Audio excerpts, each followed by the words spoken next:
या व्यासपीठावर याच्या आधी मोठमोठ्या व्यक्तींची व्याख्याने झालेली आहेत, पण माझ्यासारखी सामान्य गृहिणी ही प्रथमच इथे आलेली आहे आणि त्यांनी मला ही संधी दिली गीता धर्म मंडळाच्या पदाधिकाऱ्यांनी, तर मी त्यांचे पण आभार मानते.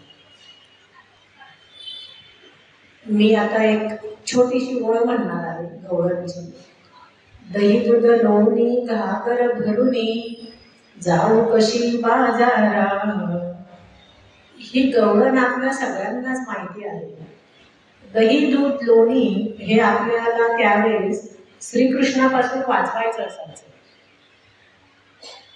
कारण तो ते चोरून त्याच्या बाल सवंगड्यांना खाऊ घालत होता. आणि श्रीकृष्णाचं म्हणणं एवढंच होतं की त्या दही दूध लोणी त्याच्यावर त्या बालकांचाच हक्क आहे, म्हणून तो ते बाजारात न्यायला मनाई करत असे. तर ते दही दूध लोणी खाऊन बालक दष्टपुष्ट होतात. तर आत्ताच्या बालकांसाठी तेवढं मुबलक प्रमाणात मिळत नव्हतं. तर आता आपली बालक सुदृढ व्हावे ह्या गोष्टीसाठी, त्या नाशवंत गोष्टीसाठी ज्यांनी प्रयत्न केले किंवा ज्यांनी त्याची निर्मिती मोठ्या प्रमाणात केली, त्या डॉक्टर वर्गीस कुरियन यांना मी आजच्या बालदिनी नमन करते.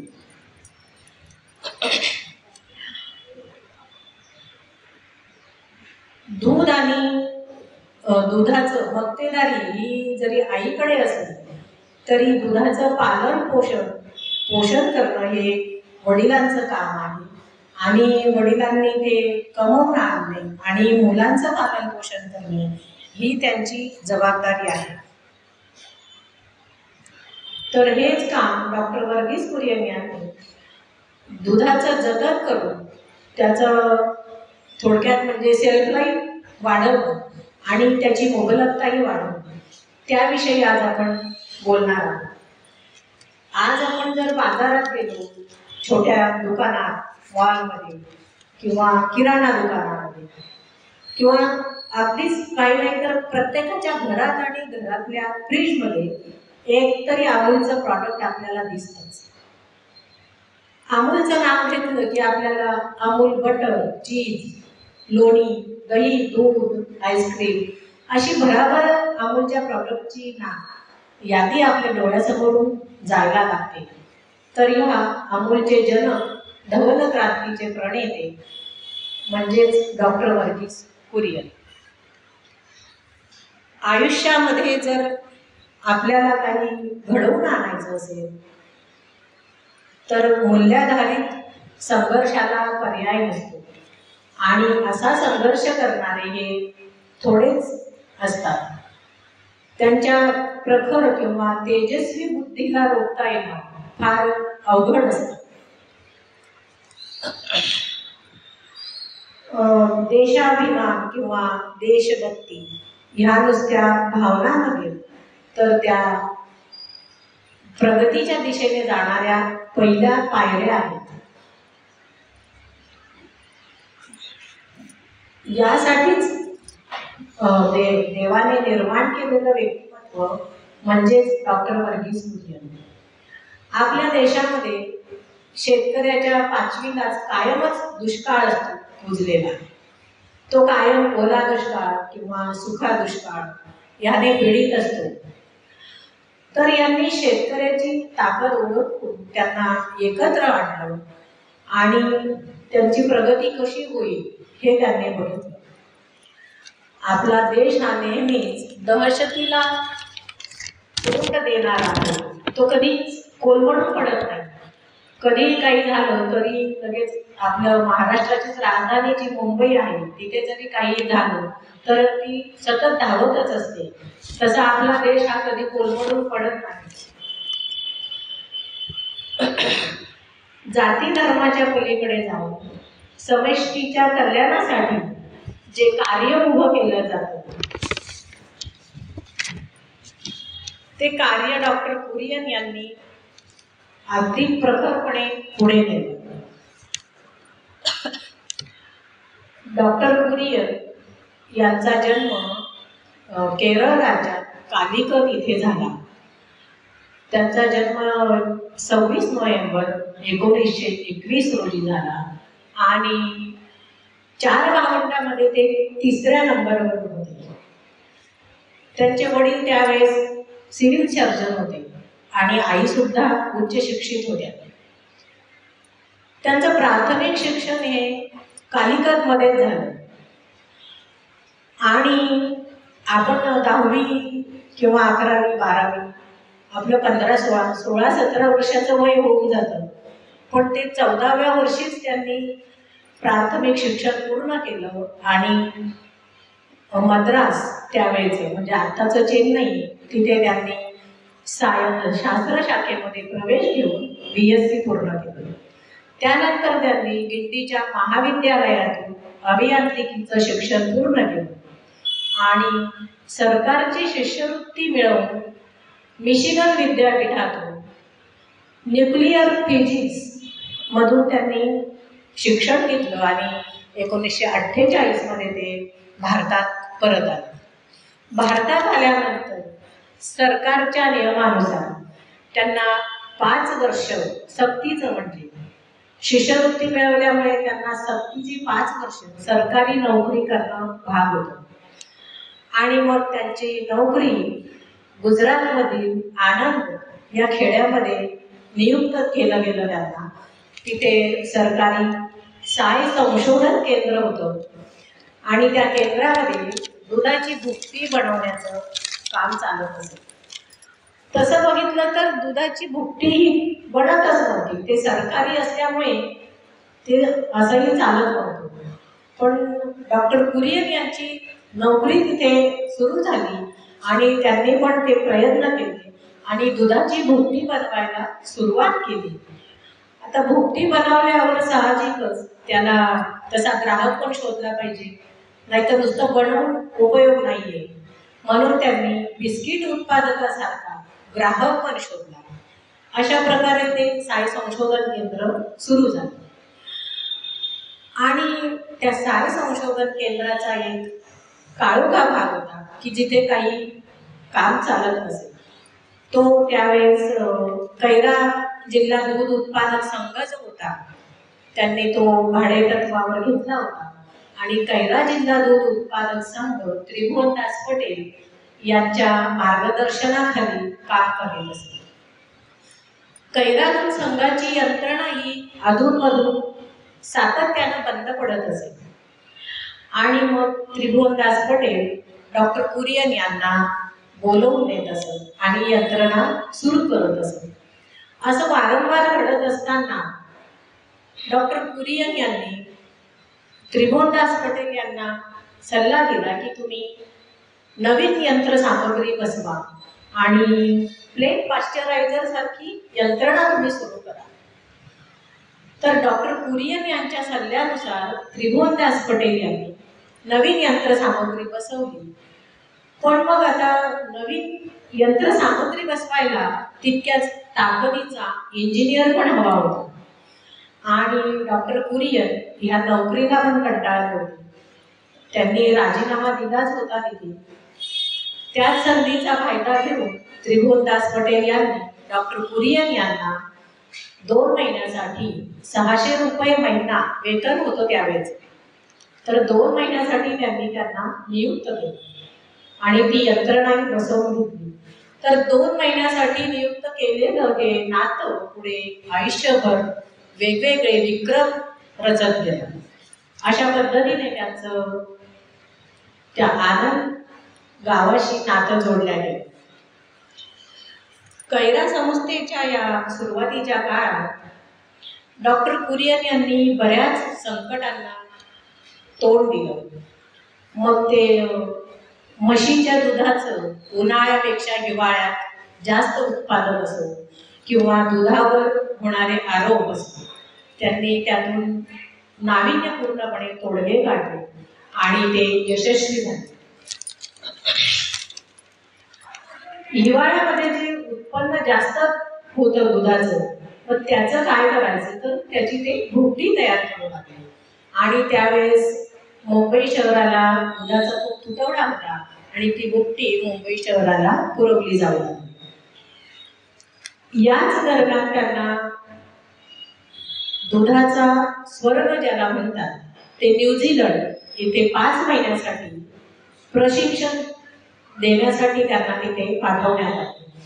न्यूझीलंडला 5 महिने आणि ऑस्ट्रेलियामध्ये 2 महिने, असं ते 7 महिन्यांसाठी बाहेर परदेशी गेले. तिथे त्यांनी प्रशिक्षण घेतलं. त्यांच्यासोबत त्यांचे सहकारी होते. त्यांचे सहकारी त्रिभुवनदास पटेल आणि हरिचंद दलाया हे त्यांच्या सोबत होते. आणि त्यांच्या आयुष्यामध्ये त्यांना जी सोबत अजून मिळाली ती म्हणजे वल्लभभाई पटेल यांच्या कन्या मणिबेन यांचा त्यांना मातृतुल्य सहवास मिळाला. तर परदेशातून आल्यावर संपूर्ण शिक्षण झालं होतं, नोकरी मिळाली होती. साहजिकच घरच्यांना वाटलं की आता लग्नाचं वय होत आलं. आता त्यांनी त्यांच्या मागे लग्नाचा लफडा सुरू केला आणि त्यांच्या वडील बंधूंनी सांगितलं की तुझ्यासाठी आम्ही मुलगी बघून ठेवलेली आहे, तू जर लवकर नाही आला तर मुलगी हातची जाईल. हे नेहमीप्रमाणे प्रेमाचं धमकी असते घरच्यांची. मग ते आपल्या आईकडे गावी गेले आणि मुलगी वगैरे बघितली. मुलीच्या घरचे आणि कुरियन यांच्या घरचे फार पूर्वीपासून मैत्रीचे घनिष्ठ संबंध होते. त्यांच्या मिसेस म्हणजे सुसान मॉली पीटर ते सिरियन ख्रिश्चन समाजाचे होते. डॉक्टर कुरियन यांनी एकमेकांना पसंत केलं आणि 15 दिवसातच लग्न ठरलं. आता लग्न ठरलं म्हणजे 15 दिवसात किती धावपळ होणार. आपल्याला तर 6 महिने कमी पडतात. पण लग्नासाठी त्यांच्या मामे आजी आलेल्या होत्या. त्यावेळेचे केंद्रात मंत्री होते जॉन मथाई, त्यांच्या त्या पत्नी मामे आजी. तर त्यांनी विचारलं की लग्नाची तयारी झाली, कपडे वगैरे शिवून झालेत का?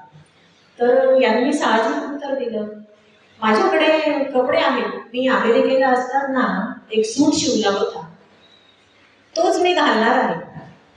त्यांना जरा हसायला चालू मामे आजींना. मग त्यांनी शिंप्याला बोलवून त्यांच्यासाठी लग्नाचा ड्रेस बनवून घेतला आणि अशा पद्धतीने त्यांचं 15 जून 1953 रोजी लग्न झालं आणि त्याच दिवशी ते आनंदला परत आले. त्याच दरम्यान आनंद मिल्क युनियन लिमिटेड असं त्या डेअरीचं नाव होतं. तर त्यांना ते छोटं शॉर्टमध्ये करायचं होतं. तर त्यांनी आपल्या सहकाऱ्यांना बोलवून घेतलं आणि सगळ्यांना सांगितलं, कोणाला काही सुचत असेल की काहीतरी छोटं नाव आपल्याला ठेवायचं. त्यातल्या बऱ्याच जणांनी विचार केल्यावर एक केमिस्ट उठले आणि त्यांनी अमूल असं उच्चारलं. तर अमूलला काय हरकत आहे? अमूल्य या संस्कृत मूळ शब्दाचा अर्थच मुळी अमूल की किंमत न करण्याजोगा म्हणजेच अमूल. आणि आनंद मिल्क युनियन लिमिटेड याचं ते लघुरूपही होतं. तर अशा पद्धतीने ते अमूल नाव डेअरीला मिळालं. अमूल बटरची जाहिराती त्यावेळेस प्रेस सिंडिकेट बँकेने सिंडिकेट संस्थेने केली होती. आजही आपल्याला ती जाहिरातीची पंचलाईन आठवते, अटरली बटरली डिलिशियस अमूल. ही पंचलाईन त्यावेळेस इतकी गाजली आणि ती अजूनही चालू की तिचं गिनीज बुकमध्ये रेकॉर्ड झालं. इतिहासात अशी कुठलीच जाहिरात नाही झालेली आतापर्यंत. तर अशा पद्धतीने त्यांची दिवसेंदिवस प्रगती होत होती.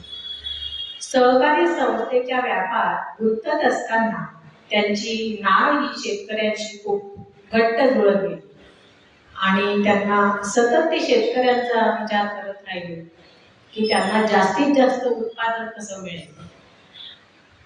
कुरियन यांची बांधिलकी ही त्यामुळेच त्यांच्याशी वाढली आणि दुग्ध व्यवसायात शेतकऱ्यांना त्यांनी जास्तीत जास्त फायदा कसा होईल याचाच विचार केला. लोणी व दुधाच्या व्यवसायात सुरुवातीला त्यांची स्पर्धा ही पोलसट डेअरी होती. त्या पोलसट डेअरी आणि अमूलमध्ये सतत वाद होत राहायचे. मग त्यांनी ती तक्रार मुंबईचे त्यावेळेचे दुग्ध आयुक्तालय दारा भरोडी यांच्याकडे ती तक्रार नेली आणि सांगितलं की जिल्ह्याचे 2 भाग करावे. आता जिल्ह्याचे 2 भाग होणार तर तिथे पण कुरियन यांची चतुराई अशी की ज्या खेड्यांमध्ये जास्त दुधाचं उत्पादन असेल तीच खेडी त्यांनी निवडली. अशा पद्धतीने त्यांनी अमूलचा फायदा बघितला. अमूलने ज्यावेळी बटर बाजारात आणलं की जे बटर आपल्याला सगळ्यांनाच खूप आवडत होतं, त्यावेळेस पोलसट डेअरीचं बटर आणि न्यूझीलंड डेअरीचं अँकर बटरही बाजारात होतं. तर यांनी अशी हुशारी केली की त्यावेळेस परकीय चलनाचा तुटवडा पण होता आणि ती संधी साधून त्यांनी सरकारकडे विनंती केली की बाहेरच्या बटरला आयातीला बंदी घालण्यात यावी आणि सरकारने ती परकीय चलन तुटवडा असल्यामुळे ती मान्य बनली. ती मान्य झाल्यावर साहजिकच अमूल बटरने हळूहळू आपले बाजारात हातपाय पसरायला सुरुवात केली. दूध व्यवसायाला पूरक असा गोष्टी म्हणजेच जनावरांसाठी लागणारा कडबा किंवा कडबा कुट्टी याचा कारखाना त्यांनी कंधारी येथे उभारला. आणि आनंदपासून एक जवळच आहे खेड, तिथे त्यांनी उभारला. तर त्या कारखान्यासाठी त्यांनी त्यावेळेचे पंतप्रधान लालबहादूर शास्त्री यांना आमंत्रित केलं की तुम्ही उद्घाटनाला या.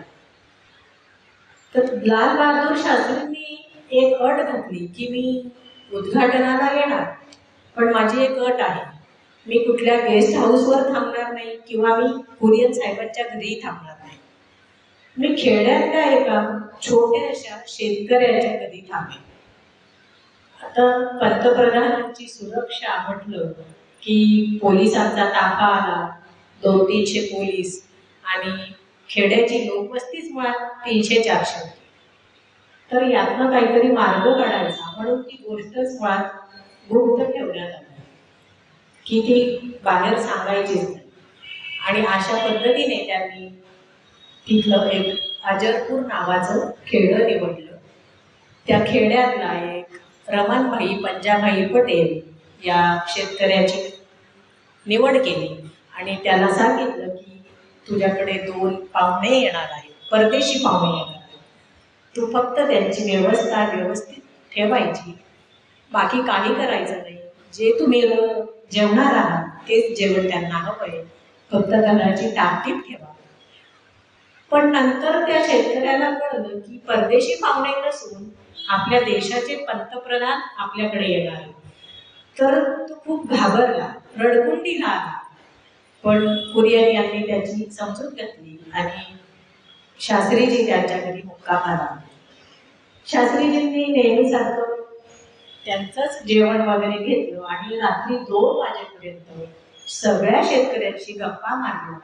त्यांना गायीपासून किती उत्पन्न मिळतं, म्हशीपासून किती मिळतं, त्यांचा रोजगार किती आहे, अशा पद्धतीने त्यांनी ती रात्र घालवली. आणि सकाळी उठून ते जेव्हा कुरियन साहेबांच्या घरी आले तेव्हा त्यांनी विचारलं की मी खरं म्हणजे मी हे जाणून घ्यायला गेलो की अमूल डेअरीचं यश कशात आहे.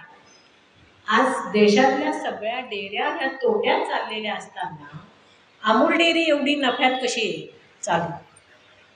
कारण तसं बघितलं तर अमूलची माती गुजरातची माती किंवा महाराष्ट्राची किंवा उत्तर भारताची, उलट गंगेच्या खोऱ्यातील माती जास्त सुपीक आहे इथल्या मातीपेक्षा. आणि हवामान भौगोलिक वातावरण जवळपास सारखंच आहे. तरी मग आमच्या इतर भागातल्या डेअऱ्या तोट्यात चालल्या आणि अमूल डेअरी मात्र नफ्यात चालली. तेव्हा कुरियन यांनी सांगितलं की अमूल डेअरी ही शेतकऱ्यांच्या मालकीची आहे. आम्ही फक्त शेतकऱ्यांनी नेमून दिलेले प्रतिनिधी आणि कर्मचारी आहोत आणि आम्ही त्यांच्यासाठी काम करतो. त्यामुळे अमूल डेअरी नफ्यात आहे.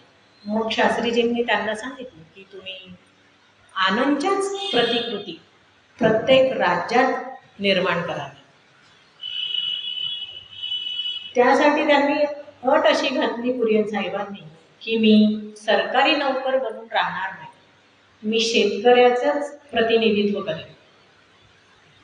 तर शास्त्रीजींनी ती अट सुद्धा मान्य केली आणि त्यांनी फक्त त्यांच्याकडे 30,000 रुपये मागितले की हे सगळं मला उभारण्यासाठी 30,000 रुपये हवे.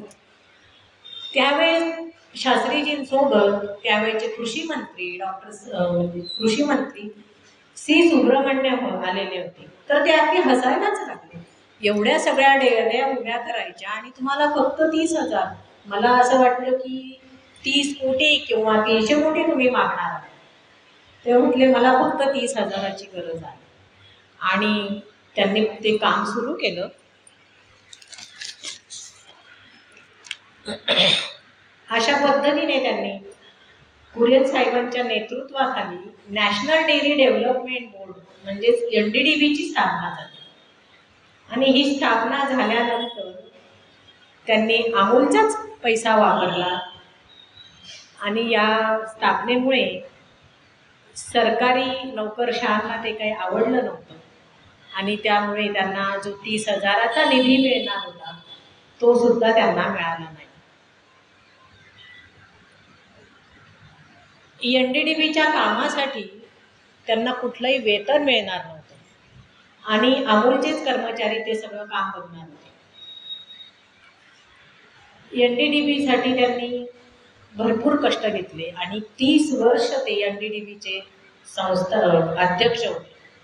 या 30 वर्षाच्या काळात त्यांनी प्रत्येक राज्यात डेअरी उभी केली आणि देशामध्ये दुधाचा महापूर योजना निर्माण झाला. यालाच धवल क्रांती किंवा श्वेत क्रांती म्हणजेच दुधाची महापूर योजना म्हणून ओळखली जाऊ लागली.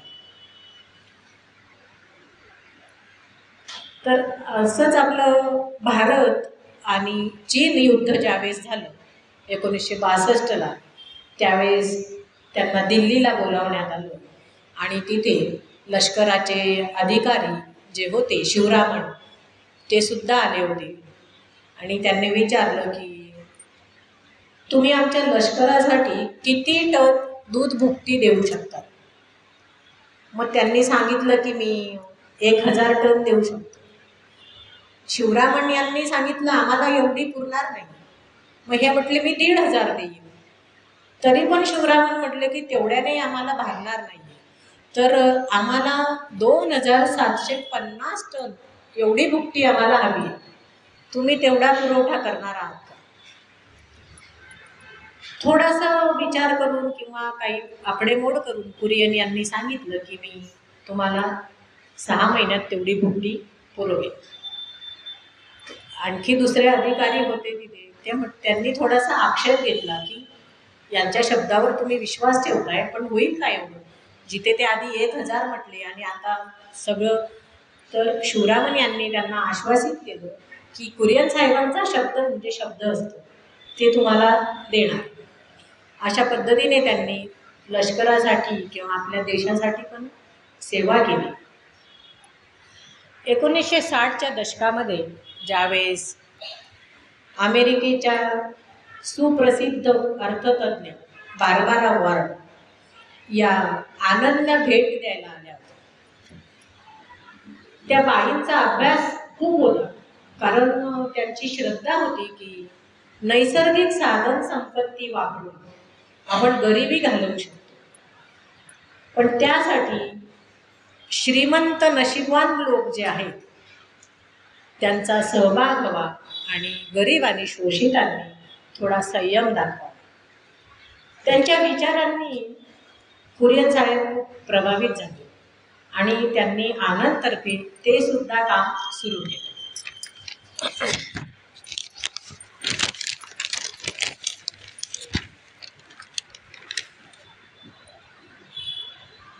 असंच म्हणजे दुधाची भुकटी गायीपासून निर्माण होते. त्यावेळेस फक्त गायीच्याच दुधाची भुकटी तयार होत होती, म्हशीच्या दुधाची होत नव्हती. पण डॉक्टर कुरियन यांनी ठरवलं की मी ते करून दाखवणार आणि त्यांनी सरकारकडे सांगितलं की मला फक्त 11 महिन्याचा कालावधी द्या आणि मला निधी पुरवा. मी 11 महिन्यात म्हशीच्या दुधापासून भुकटी तयार करून दाखवणार.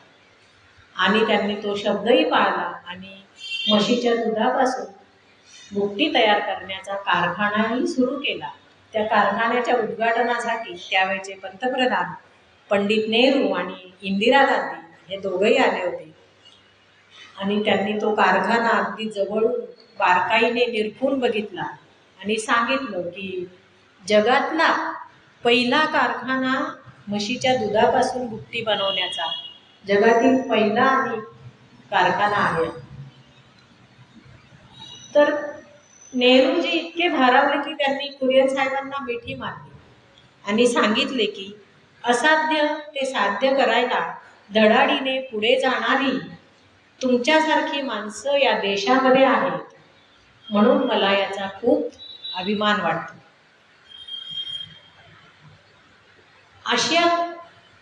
आशियातील ही सगळ्यात मोठी डेअरी आहे आणि जगातील तो कारखाना जो आहे म्हशीच्या दूध भुकटीचा तो जगातील मोठा कारखाना. याच काळामध्ये पोल्सन डेअरी ती ज्यांची स्पर्धक होती ती हळूहळू तिचं उत्पादन कमी होत गेलं आणि ती तोट्यात चालली होती. तर पोल्सन डेअरीचे जे उपव्यवस्थापक होते वारियावा, त्यांनी त्यांच्या मालकांना सांगितलं की तुम्ही एकच काम करा, डॉक्टर कुरियन यांनी जे कार्य सुरू केलं, जे अमूल डेअरी आज एवढी तो नफ्यात चालली, तर तुम्ही ती बघून यावी. आणि त्यांचं ऐकून डॉक्टर कुरियनकडे पोल्सन डेअरीचे मालक जे होते पेस्टनजी ते डेअरी बघायला आले आणि कुरियन साहेबांना त्यांनी विनंती केली की मला तुमची डेअरी बघायची आहे. तर त्यांनी संपूर्ण डेअरी त्यांना दाखवली. आजच्या काळात जर कोणी म्हटलं की एकमेकांचे जे स्पर्धक आहेत मला तुझा व्यवसाय बघायचा आहे तर तो कधीच दाखवणार नाही, पण त्यावेळेस तसं नव्हतं. त्यांनी अगदी मनमोकळेपणाने सगळी डेअरी त्यांना दाखवली आणि डेअरी बघून झाल्यावर पोल्सनजींनी पेस्टनजींनी त्यांना मिठी मारली आणि त्यांच्या मुखातून जे शब्द निघाले, म्हणजे स्पर्धकाच्या मुखातून जे शब्द निघाले ते अगदी ऐकण्यासारखे होते. तू जे काही केलं आहेस त्यासाठी तुझ्यावर परमेश्वराची अशीच चिरंतन कृपा राहावी, असा त्यांनी त्यांना आशीर्वाद दिला. म्हणजे त्यांचंही मन एवढं मोठं होतं आणि खरोखरच डेअरी त्यानंतर भरपूर मोठ्या प्रमाणात तिचं सगळीकडे उत्पादन वाढलं, भरपूर सगळीकडे शाखा निर्माण झाल्या. पुढे NDDB आणि IDCC म्हणजेच इंडियन डेअरी कॉर्पोरेशन यांच्या माध्यमातून ऑपरेशन फ्लडची योजना राबवली गेली. दूध उत्पादनात देशाला स्वयंपूर्णता आली ती ऑपरेशन फ्लडमुळे. या ऑपरेशन फ्लडमुळे जी मुबलकता वाढली, त्याच्यावरचे निबंध, त्याच्यावरची पुस्तकं वाचून त्यांचा अभ्यास करून नेदरलँडच्या राणी त्यांनी ठरवलं की अमूल डेअरीला भेट द्यायची. त्यावेळेस त्या भारतात आल्या आणि त्यांच्यासोबत त्यावेळेच्या केंद्रातल्या मंत्री होत्या मार्गारेट आल्वा, त्या पण सोबत आल्या त्यांच्यासोबत. आणि त्यांनी त्याची अशी चर्चा वगैरे झाल्यानंतर राणीसाहेबांनी डॉक्टर कुरियन यांना आमच्या देशामध्ये तुम्ही व्याख्यानं द्यायला यावं असं त्यांना निमंत्रित केलं.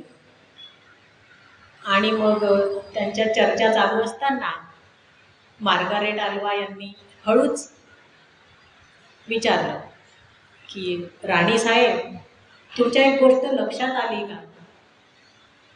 डॉक्टर कुरियन हे पक्के पुरुषी आहेत हो. त्यांनी म्हटलं कसं काय? तर म्हणे NDDBचं बोधचिन्ह हे वळूचं घेतलं आहे. वास्तविक ते गायीचं असायला हवं, कारण NDDB ही संस्था गायीच्या दुधाचं काम करते त्याच्यासाठी, तर ते गायीचं असायला.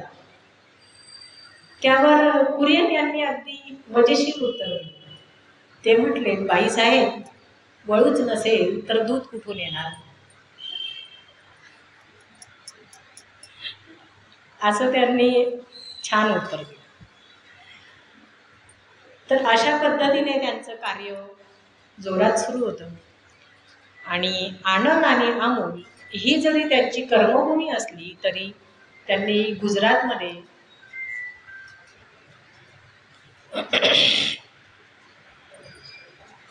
गुजरातमधल्या कृषी महाविद्यालयात सुद्धा त्यांनी काम केलं होतं. आणि त्या कृषी महाविद्यालयाचे ते काही दिवस कुलगुरू होते आणि गुजरात विद्युत महामंडळाचे इथे अध्यक्ष होते. तर त्यांना असं भरपूर पारितोषिकही मिळाली.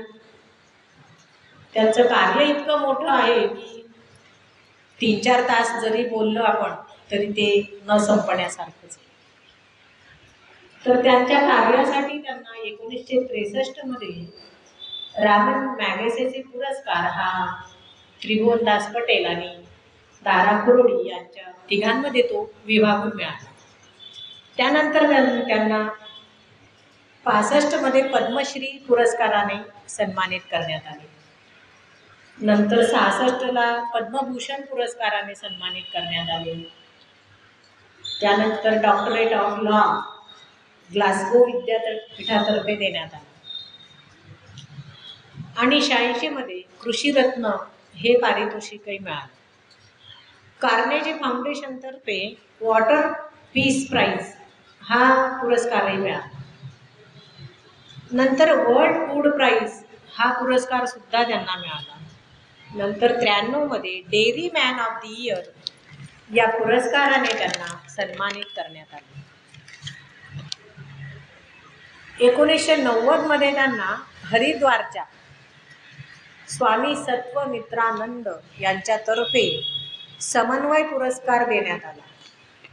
त्यांना या पुरस्काराचं फार कौतुक आणि विशेष वाटत होतं, कारण ते स्वतः ख्रिश्चन असल्यामुळे त्यांना या पुरस्काराने खूप आनंद झाला होता. आणि नंतर त्यांना 99 साली पद्मविभूषण भारताचं द्वितीय नागरिकत्व हा पुरस्कार मिळाला. ह्या सगळ्या आभाळापर्यंत जाणाऱ्या प्रवासात त्यांना त्यांच्या पत्नी सौ मॉली यांची खूप साथ मिळाली. मॉली यांनी घराचं व्यवस्थापन अगदी काटेकोरपणे सांभाळलं आणि म्हणूनच कुरियन साहेबांना दूध व्यवस्थापन छान पद्धतीने करतात. आपण नेहमी म्हणतो की एका यशस्वी पुरुषाच्या मागे एक स्त्री ज्यावेळेस खंबीरपणे उभी असते तेव्हा तो पुरुष यशाची शिखरे गाठत असतो. त्यांनी जी जनहिताची कास धरली त्याच्या मागे सचोटीच्या मार्गावर चालत राहण्याचा त्यांनी निर्णय घेतला आणि त्यात ते यशस्वी झाले. पैशाच्या मागे ते कधीच नव्हते. भौतिक सुखे त्यांच्या पुढे हात जोडून उभी होती. त्यांना जर डेअरीमध्ये त्यांनी काम केलं नसतं तर त्यांना पुढेही अगदी कोट्याधीश झाले असते. प्रचंड पैसा त्यांच्या याच्यात होता, त्यांना तो मिळवता आला असता. पण त्यांनी अगदी धूळ भरल्या आनंदसारख्या खेड्यामध्ये त्यांनी त्या खेड्याला आपली कर्मभूमी निवडली आणि कुठे केरळ आणि कुठे गुजरात, पण त्यांनी ते त्यांना आवडलं आणि त्यांनी तिथेच काम सुरू केलं आणि त्यात ते खूप यशस्वी पण झाले. यामध्ये मला एक सांगावंसं वाटतं की त्यांचा एक मित्र होता मेडोरा म्हणून. त्याला काहीतरी शंका आली भावाला त्याच्या, म्हणून तो म्हटला मला एका ज्योतिषाकडे जायचं आहे. तर यांना काय ते ज्योतिष वगैरे हे कधी त्यांनी विश्वास ठेवला नाही त्याच्यावर, पण मित्राबरोबर जायचंय म्हटल्यावर चला आपणही जाऊया म्हणून ते गेले. ते ज्योतिषी जे होते ते छाया ज्योतिषी होते. माध्यान्हाच्या उन्हामध्ये सावली बघून आणि मग ज्योतिष भविष्य सांगायचं. तर मित्राची सावली बघून झाली, त्याचं भविष्य सांगून झालं आणि त्या ज्योतिषांनाच काय वाटलं माहीत नाही. हे तिथे उन्हातच उभे होते. तर ते म्हटले मी तुझी पण सावली वाचून तुला सांगू शकतो. आता ह्यांना म्हटलं गंमत म्हणून यांनी हो म्हटले. मग त्या ज्योतिषाने त्यांची सावलीचं मोजमाप घेतलं आणि त्यांच्या जन्मापासून ते त्यावेळेपर्यंत अगदी तंतोतंत खरं सांगितलं सगळं. ज्योतिषाला वाटलं मी तुझं भविष्य पण सांगू शकतो. यांची उत्सुकता परत चाळवली, चला आपण काहीतरी गंमत म्हणून बघूया. तर त्यांनी सांगितलं की आज तू ज्या नोकरीमध्ये आहेस तिथे तू असमाधानी आहेस, कारण त्यावेळेस ते त्या साय संशोधन केंद्रात होते. त्यांच्या मनाविरुद्धच ती नोकरी होती. आणि त्यांनी सांगितलं की 1 महिन्यानंतर तुझं आयुष्य पूर्णपणे बदलणार आहे आणि तू यशाची उंच उंच शिखरे गाठणार आहेस. त्यातून तू मागे कधीच वळून बघणार नाही. आणि खरोखर त्यांनी ज्यावेळेस त्यांचं आत्मचरित्र लिहिलं त्यावेळेस त्यांना ते आठवलं आणि अरे मी खरंच यशाची उंच शिखरे गाठली. पण म्हणून ते कधी उंच शिखरे गाठत असताना किंवा यशस्वी होत असताना वारंवार कधीच ते कुठल्या ज्योतिषाकडे परत गेले नाही. तो त्यावेळेचा झालेला घटना ते विसरून गेले, म्हणून ते वारंवार कुठे गेले नाही किंवा लगेच देवदेव करायला लागले असं पण नाही. त्यांनी फक्त आपल्या कर्मावर आणि कर्मावरच विश्वास ठेवला आणि कधीच त्यांनी त्या कर्मफळाची कधी अपेक्षा सुद्धा केली नाही. तर इथे मला आपल्या गीतेच्या 2ऱ्या अध्यायातला 47वा श्लोक आठवतो. कर्मण्येवाधिकारस्ते मा फलेषु कदाचन मा कर्म फल हेतुर्भुर माते संगोस्त्वम. श्री कृष्णार्पणमस्तु. जय श्री कृष्ण.